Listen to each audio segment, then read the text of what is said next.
Bismillah, Assalamualaikum warahmatullahi wabarakatuh.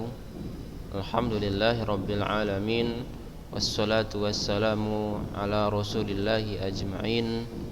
Amma ba'da.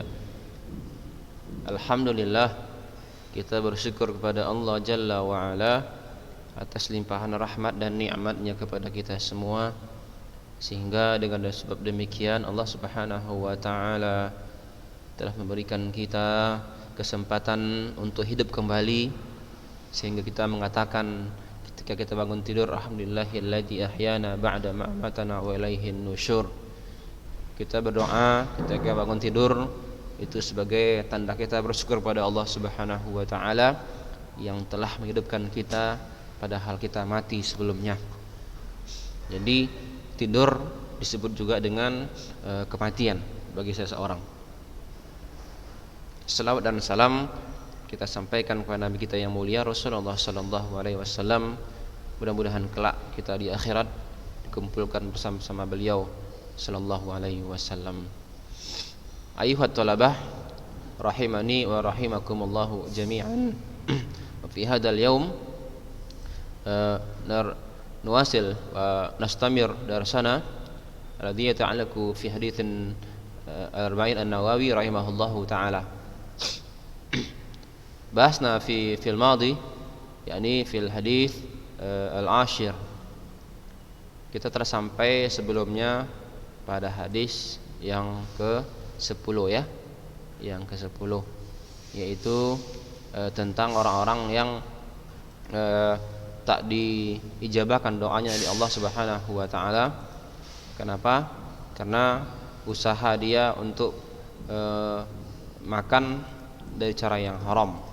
Oleh karena itu kita dapat mengambil kesimpulan dari hadis yang lalu, hendaklah kita mencari untuk mengisi perut kita, lambung kita, mencari dengan cara usaha yang halal, bukan cara yang haram.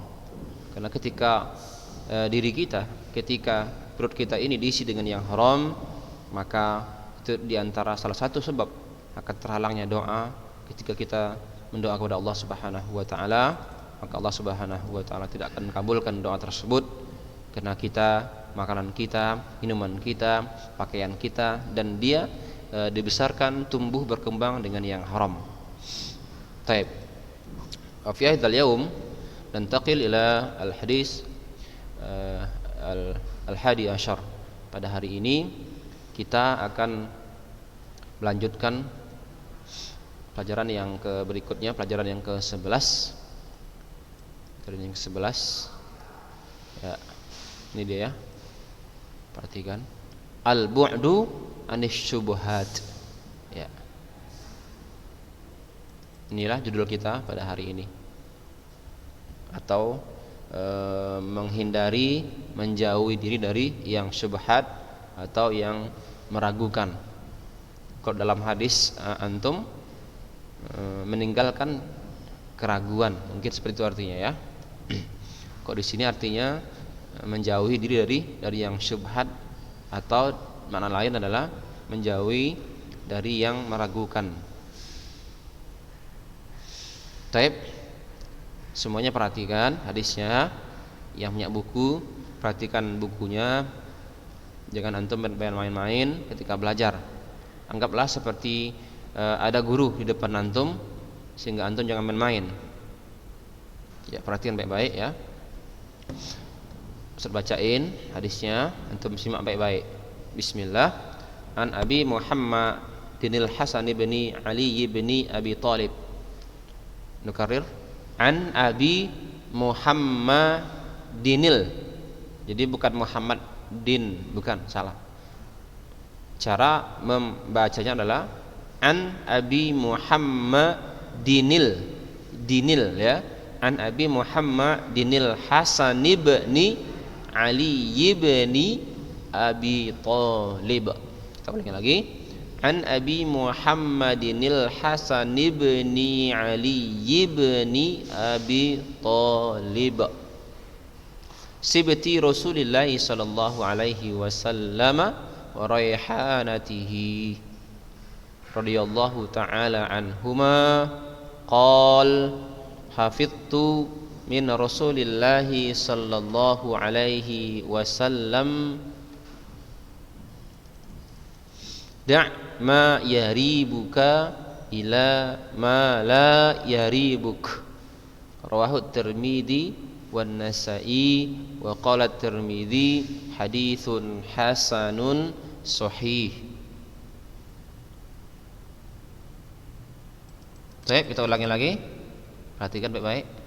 An Abi Muhammadinil Hasan ibni Ali ibni Abi Talib sibati Rasulillah sallallahu alaihi wasallam wa raihanatihi radhiyallahu ta'ala anhuma qala hafiztu min Rasulillah sallallahu alaihi wasallam da' ma yaribuka ila ma la yaribuka. Da' ma yaribuka ila ma la yaribuka. Jadi ini adalah hadisnya. Ini hadisnya ya. Hadisnya sangat pendek sekali. Jadi antum insyaallah gampang sekali menghafalnya. Baik, kita artikan sekarang. Dari Abu Muhammad Al-Hasan bin Ali bin Abi Talib, seperti cucu Rasulullah sallallahu alaihi wasallam, wa raihanatihi, dan kesayangannya. Semoga Allah meridhai keduanya, yakni meridhai Hasan dan ayahnya Ali. Qala ia Hasan berkata, hafiztu, saya menghafal, min Rasulillah, dari Rasulullah sallallahu alaihi wasallam, sebuah hadis maksudnya, da' tinggalkanlah, ma yaribuka, ma apa, yaribuka yang meragukanmu, ila kepada, ma la kepada apa yang tidak meragukanmu. Tinggalkanlah apa yang meragukanmu kepada yang tidak meragukanmu. Tinggalkanlah sesuatu yang meragukanmu dan kerjakanlah sesuatu yang tidak meragukanmu. Rawahu Tirmidzi, hadis riwayat Imam Tirmizi, wan Nasa'i, Imam Nasa'i, wa qala Tirmidzi, Imam At-Tirmidzi berkata, haditsun hasanun sahih. Ini hadis hasan sahih. Taib. Supaya antum mudah menghafal, maka antum perhatikan keterangannya ya. Al-Hasan bin Ali bin Abi Thalib adalah cucu Nabi sallallahu alaihi wasallam, atau sibtun ya, sibtun. Makna sibtun adalah anaknya, anak perempuan, cucu dari anak perempuan. Sedangkan anaknya anak laki-laki, cucu dari anak laki-laki disebut dengan hafid ya. Jadi ada dalam istilah ya, dalam istilah itu ada dua. Ada namanya sibtun, ada sibtun, ada namanya hafid ya, hafid, bukan hafiz ya, hafid, hafidun ya, lengkap semua, hafidun ya, hafidun. Nah, kalau yang pertama ini ya, cucu juga artinya, tapi cucu dari anak perempuan, dari anak perempuan. Misalnya si A punya anak, ya, anaknya perempuan, punya cucu, berarti namanya, istilah dalam bahasa Arab namanya sibtun ya. Nah, kalau yang ini si A punya anak laki-laki, punya cucu dia, namanya hafid ya, hafid. Itu bedanya ya. Baik. Jadi Rasulullah sallallahu alaihi wasallam menyifati Al Hasan sebagai pemimpin juga ya. Sebagaimana dalam hadis, inna bani hadza sayyid yuslihullahu bihi baina fi'atain minal muslimin. Kata Nabi, sesungguhnya anakku ini, yakni cucunya, adalah pemimpin. Allah Subhanahu wa taala akan mendamaikan dua kelompok besar manusia melalui dirinya. Memang faktanya demikian.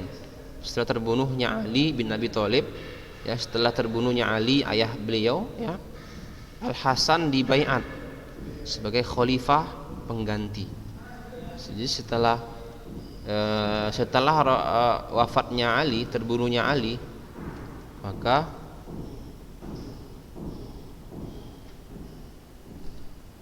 maka pengganti sementara adalah Al Hasan, ya, dibaiat menjadi khalifah. Ya, akhirnya kursi khalifah diserahkan kepada namun beliau lebih memilih untuk mengalah. Akhirnya kursi khalifah diserahkan kepada Muawiyah. Dengan sikap mengalah inilah Allah Subhanahu wa taala mendamaikan antara pengikut Muawiyah dengan pengikut Ali. Begitu banyak kebaikan terlahir berkat perdamaian dan sikap mengalah tersebut. Baik, kemudian Nabi bilang tadi ya, ada roihana wa roihana, roihanatihi, kesayangan, ya. Maksudnya apa itu, Ustaz? Roihana adalah bunga yang memiliki harum semerbak. Roihana adalah yang memiliki harum semerbak, ya. Roihana adalah yang memiliki harum semerbak. Nabi menyifati Al Hasan dan Husain sebagai dua roihana. Berikutnya, tinggalkanlah, ya, tinggalkanlah, yaitu sesuatu yang memberikan keraguan dan ketidaktenangan serta gelisah. Yaitu sesuatu yang memberikan keraguan dan ketidaktenangan serta gelisah. Yaitu ila ma la yaribuka, yaitu kepada sesuatu yang tidak meragukanmu dan tidak membuat gelisah. Sikap ini berlaku pada berbagai persoalan ibadah, muamalah, pernikahan, dan semua permasalahan ilmu. Contohnya seperti ini. Ada seseorang yang batal wudu, ya, seseorang wudunya batal. Kemudian dia sholat, dia ragu apakah dia sudah berwudu setelah wudu tersebut batal ataukah belum berwudu. Kita ulangi. Dia ragu apakah dia sudah berwudu setelah wudu tersebut batal ataukah belum berwudu. Dia pun ragu. Kalau dia sudah berwudu berarti salatnya sah. Kalau belum tentu salatnya tidak sah. Dia pun merasa ragu. Maka kita jawab, ya, tinggalkan hal yang meragukan Anda kepada hal yang tidak meragukan Anda. Hal yang diragukan dalam masalah ini adalah keabsahan sholat, sahnya sholat. Sedangkan hal yang tidak diragukan adalah dia melakukan wudu kemudian dia mengerjakan sholat.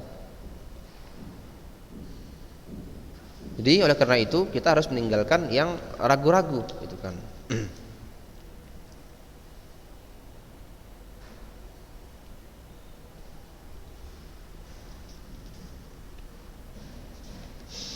Baik, kemudian ada beberapa faedah ya dalam hadis ini. Faedah pertama adalah bahwa agama Islam tidak menginginkan para pemeluknya berada di dalam keraguan dan kegelisahan. Inilah hadisnya. Kemudian faedah kedua adalah jika kita menginginkan ketenangan dan kelegaan, lega ya, serta kelapangan, maka tinggalkanlah yang masih merasa diragukan. Buanglah jauh-jauh, apalagi masalah ibadah.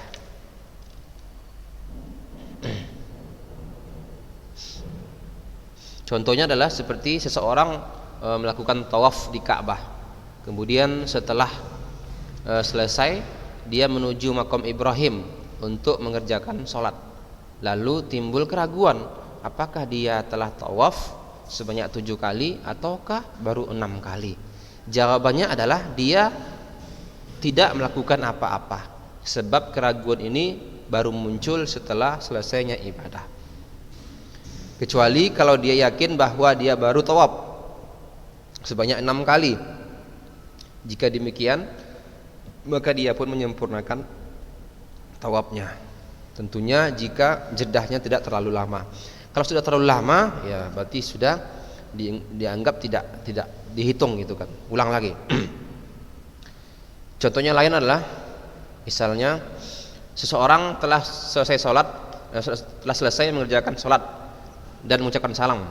Kemudian dia ragu, apakah dia sholat 4 rakaat atau baru 3 rakaat. Apa yang ia kerjakan? Jawabnya adalah dia tidak perlu menghiraukan keraguan ini, sebab secara asal dia sholatnya sah, selama dia tidak yakin bahwa dia telah melakukan sholat sebanyak 3 rakaat. Kalau dia yakin bahwa 3 rakaat, ya baru 3 rakaat, maka hendaknya ia menambah sholatnya menjadi 4 rakaat jika jeda waktunya tidak terlalu lama. Nah, kalau terlalu lama sudah selesai sudah.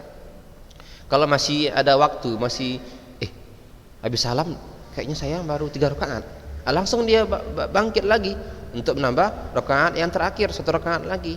Nah, gitu caranya. Lalu dia mengucapkan salam dan sujud sahwi, kemudian baru salam lagi, ya. Kemudian yang ketiga, faedahnya adalah bahwa Nabi diberi mukjizat berupa jawami'ul kalim, yaitu kalimat ringkas namun syarat makna. Dalam hal ini, ya, beliau meringkas sabdanya, yaitu tinggalkanlah sesuatu yang meragukanmu dan kerjakanlah sesuatu yang tidak meragukanmu. Kalau seseorang membuat tulisan 1 jilid tebal berdasarkan kedua kalimat ini, maka pasti dia tidak sempurna dalam menjabarkan berbagai makna dan arti yang ditunjukkan oleh kedua kalimat tersebut. Semoga selawat dan keselamatan tercurah kepada Nabi SAW, keluarga dan para sahabatnya. Wallahu ta'ala a'lam bishawab. Mudah-mudahan ada manfaatnya untuk antum pada hadis ini.